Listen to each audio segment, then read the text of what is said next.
Hello guys, again, you're lucky that I love all of you because I don't have my iWatch, which I usually do, so I don't even know what time it is, but I do know that it's after work and I should be home with my family, but I'm reading to you instead. So what does that say? That says that I appreciate you guys, and I'm trying my hardest to keep chapters going. It just popped into my head. Last week, Stephanie Meyer announced that she is finally done with Midnight Sun, and it will be released. Now, mind you, I read the unofficial version of it like 10 plus years ago, and it got leaked. And so she stopped writing it indefinitely until she was ready again. Someone she trusted leaked it to the internet, so a lot of people have been reading it. I'm so I have to watch my language. I'm so dang stoked for that book. I just really wish she would write every single book in Edward's perspective, because one, that would give me more readings for you guys on the Twilight Saga, and two, just because I love Twilight, I really have to watch my mouth.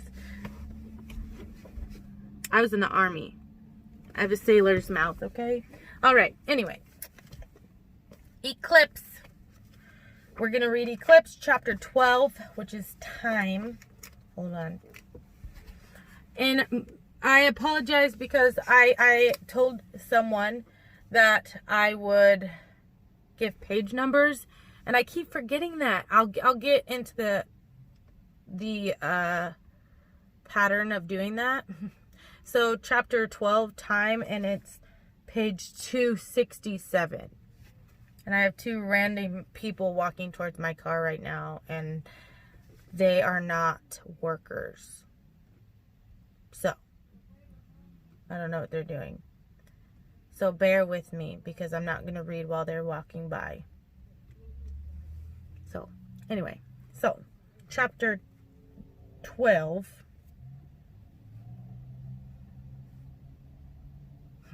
It's raining outside. Remember, I live in Washington State, Port Angeles.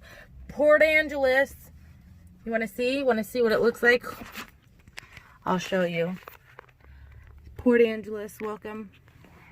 Those are the mountains over there. Maybe, hold on. Oh, my phone's upside down. I know it, I promise. So, these are the Olympic mountains over here. Okay. I work at the hospital, don't mind that.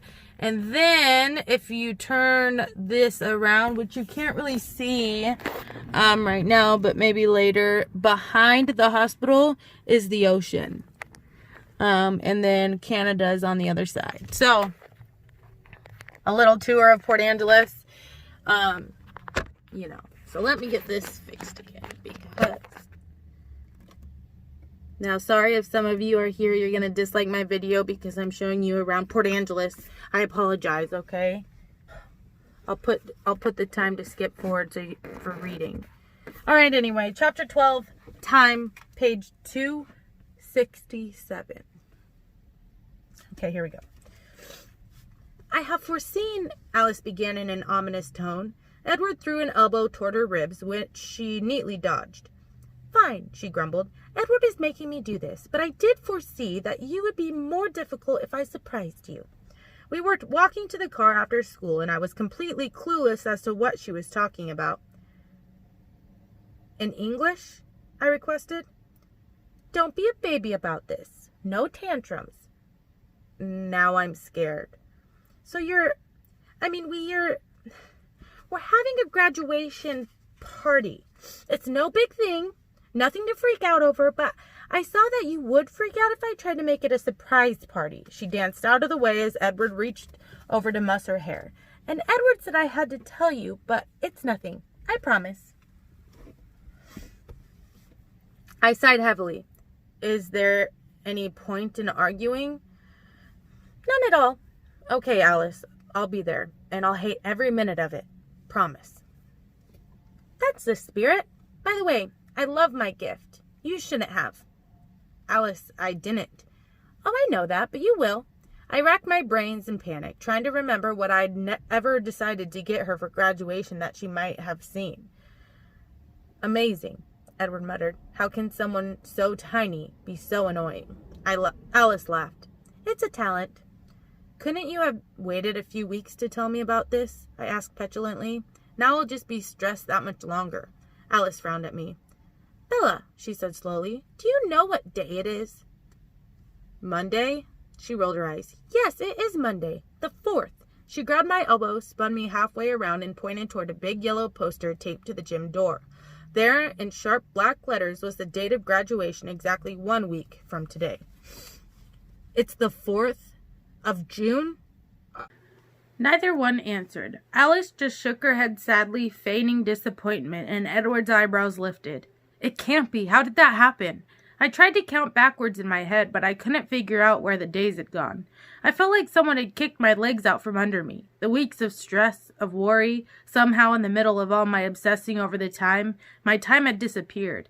My space for sorting through it all, for making plans, had vanished. I was out of time. And I wasn't ready. I didn't know how to do this, how to say goodbye to Charlie and Renee, and Jacob, to being human. I knew exactly what I wanted, but I was suddenly terrified of getting it. In theory, I was anxious, even eager to trade mortality for immortality.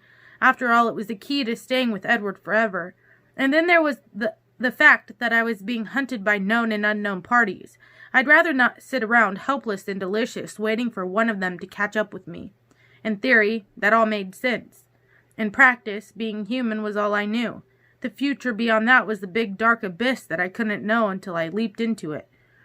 This simple knowledge, today's date, which was so obvious that I must have been subconsciously repressing it, made the deadline I'd been impatiently counting down toward feel like a date with the firing squad. In a vague way, I was aware of Edward holding the car door for me, of Alice chattering from the back seat, of the rain hammering against the windshield. Edward seemed to realize I was only there in body. He tried to pull me out of my abstraction. Or maybe he did, and I was past noticing. We ended up at my house, where Edward led me to the sofa and pulled me down next to him. I stared out the window into the liquid gray haze and tried to find where my resolve had gone. Why was I panicking now? I'd known the deadline was coming. Why should it frighten me that it was here now? I don't know how long he let me stare out the window in silence, but the rain was disappearing into darkness when it was finally too much for him. He put his cold hands on either side of my face and fixed his golden eyes on mine. Would you please tell me what you are thinking before I go mad? What could I say to him? That I was a coward? I searched for words. Your lips are white. Talk, Bella. I exhaled in a big gust. How long had I been holding my breath? The date took me off guard. I whispered. That's all. He waited, his face full of worry and skepticism. I tried to explain. I'm not sure what to do, what to tell Charlie, what to say, how to... My voice trailed off. This isn't about the party? I frowned. No, but thanks for reminding me. The rain was louder as he read my face. You're not ready, he whispered. I am, I lied immediately, a reflex reaction. I could tell he saw through it, so I took a deep breath and told the truth. I have to be. You don't have to be anything. I could feel the panic surfacing in my eyes as I mouthed the reasons. Victoria, Jane, Caius, whoever was in my room. All the more reason to wait. That doesn't make any sense, Edward. He pressed his hands more tightly to my face and spoke with slow deliberation. Bella, not one of us had a choice. You've seen what it's done. To Rosalie especially. We've all struggled, trying to reconcile ourselves with something we had no control over. I won't let it be that way for you. You will have a choice. I've already made my choice. You aren't going through with this because a sword is hanging over your head. We will take care of the problems, and I will take care of you, he vowed. When we're through it, and there is nothing forcing your hand, then you can decide to join me if you still want to, but not because you're afraid. You won't be forced into this. Carlyle promised, I mumbled, contrary out of habit. After graduation. Not until you're ready, he said in a sure voice, and definitely not while you feel threatened. I didn't answer. I didn't have it in me to argue. I couldn't seem to find my commitment at the moment. There, he kissed my forehead. Nothing to worry about. I laughed a shaky laugh. Nothing but impending doom. Trust me. I do. He was still watching my face, waiting for me to relax. Can I ask you something? I said. Anything. I hesitated, biting my lip, and then asked a different question than the one I was worried about.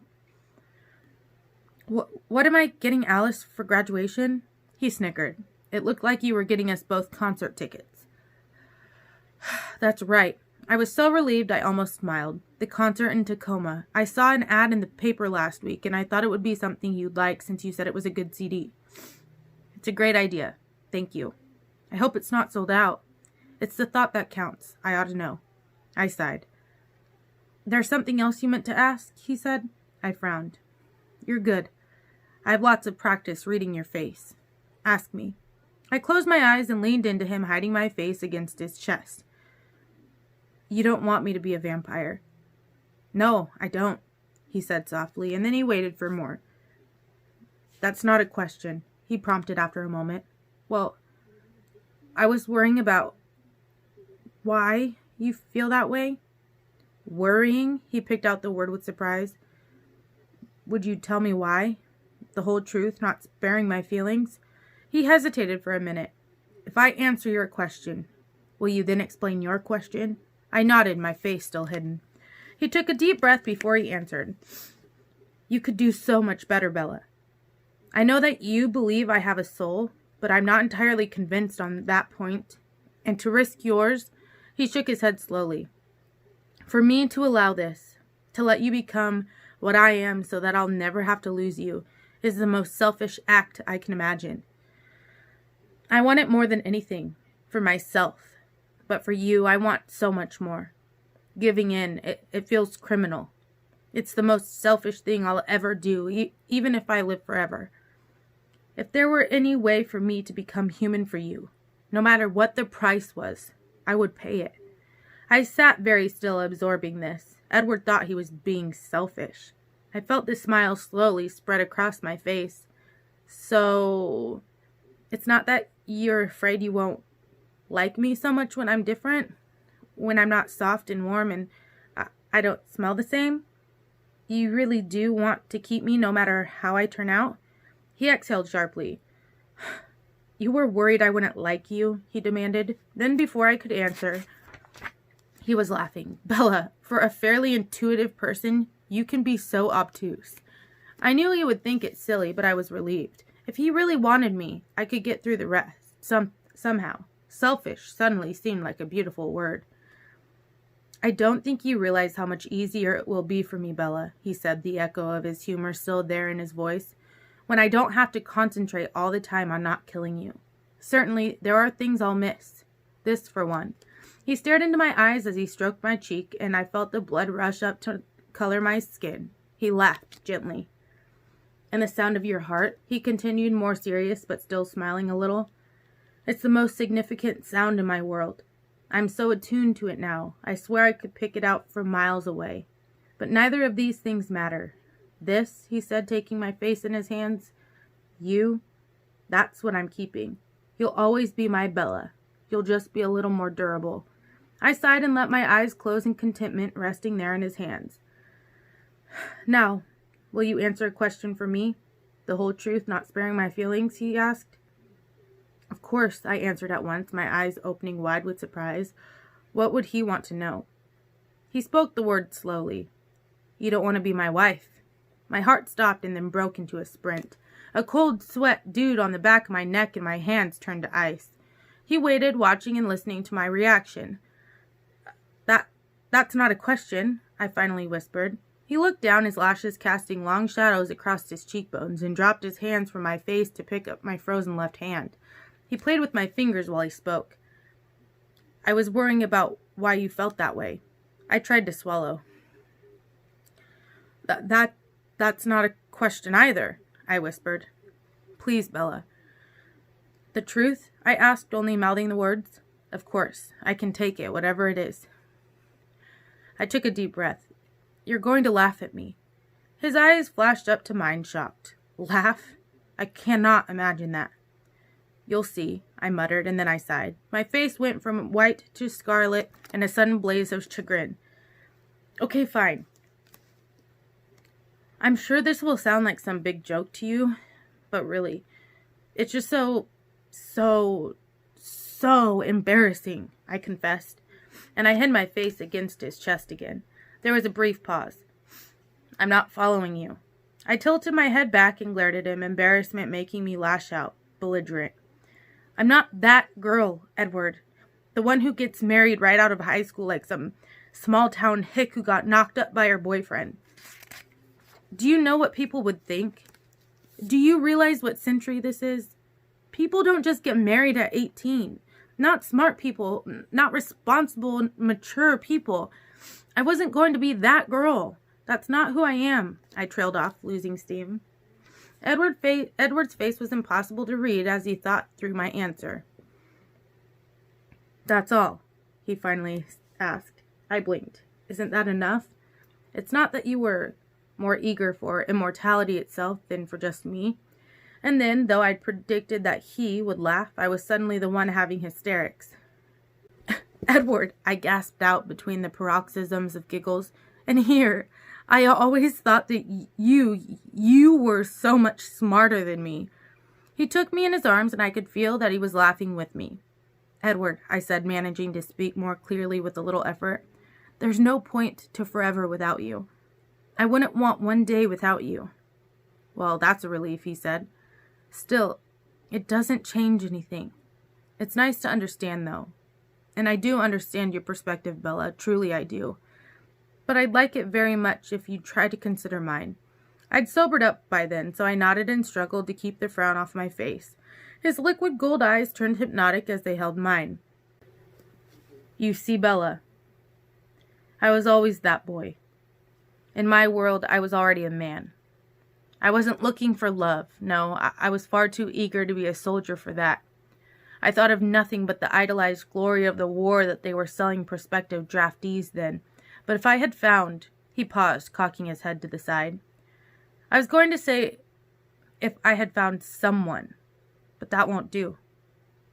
If I had found you, there isn't a doubt in my mind how I would have proceeded. I was that boy who would have, as soon as I discovered that you were what I was looking for, gotten down on one knee and endeavored to secure your hand. I would have wanted you for eternity, even when the word didn't have quite the same connotations. He smiled his crooked smile at me. I stared at him with my eyes frozen wide. Breathe, Bella, he reminded me, smiling. I breathed. Can you see my side, Bella? Even a little bit? And for 1 second I could. I saw myself in a long skirt and a high-necked lace blouse with my hair piled up on my head. I saw Edward looking dashing in a light suit with a bouquet of wildflowers in his hand, sitting beside me on a porch swing. I shook my head and swallowed. I was just having Anne of Green Gables flashbacks. The thing is, Edward, I said in a shaky voice, avoiding the question, in my mind, marriage and eternity are not mutually exclusive or mutually inclusive concepts. And since we're living in my world for the moment, maybe we should go with the times, if you know what I mean. But on the other hand, he countered, you will soon be leaving time behind you altogether. So why should the transitory customs of one local culture affect the decision so much? I pursed my lips. When in Rome. He laughed at me. You don't have to say yes or no today, Bella. It's good to understand both sides, though. Don't you think? So your condition is still in effect. I do see your point, Bella. But if you want me to change you myself... Dum-dum-da-dum. I hummed under my breath. I was going for the wedding march, but it sort of sounded like a dirge. Time continued to move too fast. That night flew by dreamlessly, and then it was morning, and graduation was staring me in the face. I had a pile of studying to do for my finals that I knew I wouldn't get halfway through in the few days I had left. When I came down for breakfast, Charlie was already gone. He'd left the paper on the table, and that reminded me that I had some shopping to do. I hoped the ad for the concert was still running. I needed the phone number to get the stupid tickets. It didn't seem like much of a gift now that all the surprise was gone. Of course, trying to surprise Alice wasn't the brightest plan to begin with. I meant to flip right back to the entertainment section, but the thick black headline caught my attention. I felt a thrill of fear as I leaned closer to read the front page story. Seattle terrorized by slangs. It's been less than a decade since the city of Seattle was the hunting ground for the most prolific serial killer in U.S. history. Gary Ridgway, the Green River Killer, was convicted of the murders of 48 women, and now a beleaguered Seattle must face the possibility that it could be harboring an even more horrifying monster at this very moment. The police are not calling the recent rash of homicides and disappearances the work of a serial killer. Not yet, at least. They are reluctant to believe so much carnage could be the work of one individual. This killer, if in fact it is one person, would then be responsible for 39 linked homicides and disappearances within the last 3 months alone. In comparison, Ridgway's 48-count murder spree was scattered over a 21-year period. If these deaths can be linked to one man, then this is the most violent rampage of serial murder in American history. The police are leaning instead toward the theory that gang activity is involved. This theory is supported by the sheer number of victims and by the fact that there seems to be no pattern in the choice of victims. From Jack the Ripper to Ted Bundy, the targets of serial killings are usually connected by similarities in age, gender, race, or a combination of the three. The victims of this crime wave range in age from 15-year-old honor student Amanda Reed to 67-year-old retired postman Omar Jenks. The linked deaths include a nearly even 18 women and 21 men. The victims are racially diverse: Caucasians, African Americans, Hispanics, and Asians. The selection appears random. The motive seems to be killing for no other reason than to kill. So why even consider the idea of a serial killer? There are enough similarities in the modus operandi to rule out unrelated crimes. Every victim discovered has been burned to the extent that dental records were necessary for identification. The use of some kind of accelerant like gasoline or alcohol seems to be indicated in the conflagrations. However, no traces of any accelerant have yet been found. All of the bodies have been carelessly dumped with no attempt at concealment. More gruesome yet, most of the remains show evidence of brutal violence. Bones crushed and snapped by some kind of tremendous pressure, which medical examiners believe occurred before the time of death, though these conclusions are difficult to be sure of considering the state of the evidence. Another similarity that points to the possibility of a serial: every crime is perfectly clean of evidence aside from the remains themselves. Not a fingerprint, not a tire tread mark, nor a foreign hair is left behind. There have been no sightings of any suspect in the disappearances. Then there are the disappearances themselves, hardly low profile by any means. None of the victims are what could be viewed as easy targets. None are runaways or the homeless, who vanish so easily and are seldom reported missing. Victims have vanished from their homes, from a fourth-story apartment, from a health club, from a wedding reception. Perhaps the most astounding, 30-year-old amateur boxer Robert Walsh entered a movie theater with a date. A few minutes into the movie, the woman realized that he was not in his seat. His body was found only 3 hours later when firefighters were called to the scene of a burning trash dumpster 20 miles away. Another pattern is present in the slayings. All of the victims disappeared at night. And the most alarming pattern? Acceleration. 6 of the homicides were committed in the first month, 11 in the second. 22 have occurred in the last 10 days alone, and the police are no closer to finding the responsible party than they were after the first charred body was discovered. The evidence is conflicting, the piece is horrifying, of a vicious new gang, or a wildly active serial killer, or something else the police haven't yet conceived of. Only one conclusion is indisputable: something hideous is stalking Seattle. It took me 3 tries to read the last sentence, and I realized the problem was my shaking hands. Bella? Focused as I was, Edward's voice, though quiet and not totally unexpected, made me gasp and whirl. He was leaning in the doorway, his eyebrows pulled together. Then he was suddenly at my side, taking my hand. Did I startle you? I'm sorry. I did knock. No, I said quickly. Have you seen this? I pointed to the paper. A frown creased his forehead. I haven't seen today's news yet, but I knew it was getting worse. We're going to have to do something. Quickly. I didn't like that. I hated any of them taking chances, and whoever was in Seattle was truly beginning to frighten me. But the idea of the Volturi coming was just as scary. What does Alice say? That's the problem. His frown hardened. She can't see anything, though we've made up our minds 6 times to check it out. She's starting to lose confidence. She feels like she's missing too much these days, that something's wrong. that maybe her vision is slipping away. My eyes were wide. Can that happen? Who knows? No one's ever done a study, but I really doubt it. These things tend to intensify over time. Look at Arrow and Jane. Then what's wrong? Self-fulfilling prophecy, I think. We keep waiting for Alice to see something so we can go, and she doesn't see anything because we won't really go until she does. So she can't see us there. Maybe we'll have to do it blind. I shuddered. No. Did you have a strong desire to attend class today? We're only a couple of days from finals. They won't be giving us anything new. I think I can live without school for a day. What are we doing? I want to talk to Jasper.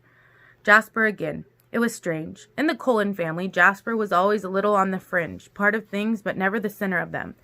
It was my unspoken assumption that he was only there for Alice. I had the sense that he would follow Alice anywhere, but that this lifestyle was not his first choice. The fact that he was less committed to it than the others was probably why he had more difficulty keeping it up. At any rate, I'd never seen Edward feel dependent on Jasper. I wondered again what he'd meant about Jasper's expertise. I really didn't know much about Jasper's history, just that he had come from somewhere in the South before Alice found him. For some reason, Edward had always shied away from any questions about his newest brother, and I'd always been too intimidated by the tall blonde vampire who looked like a brooding movie star to ask him outright. When we got to the house, we found Carlisle, Esme, and Jasper watching the news intently, though the sound was so low that it was unintelligible to me. Alice was perched on the bottom step of the grand staircase, her face in her hands and her expression discouraged. As we walked in, Emmett ambled through the kitchen door, seeming perfectly at ease. Nothing ever bothered Emmett. "Hey, Edward, ditching Bella?" He grinned at me. "We both are," Edward reminded him. Emmett laughed. "Yes, but it's her first time through high school. She might miss something." Edward rolled his eyes, but otherwise ignored his favorite brother. He tossed the paper to Carlisle. "Did you see that they're considering a serial killer now?" he asked. Carlisle sighed. "They've had 2 specialists debating that possibility on CNN all morning. We can't let this go on." "Let's go now," Emmett said with sudden enthusiasm. "I'm dead bored." A hiss echoed down the stairway from upstairs. "She's such a pessimist," Emmett muttered to himself. Edward agreed with Emmett. "We'll have to go sometime." Rosalie appeared at the top of the stairs and descended slowly. Her face was smooth, expressionless. Carlisle was shaking his head. "I'm concerned. We've never involved ourselves in this kind of thing before. It's not our business. We aren't the Volturi."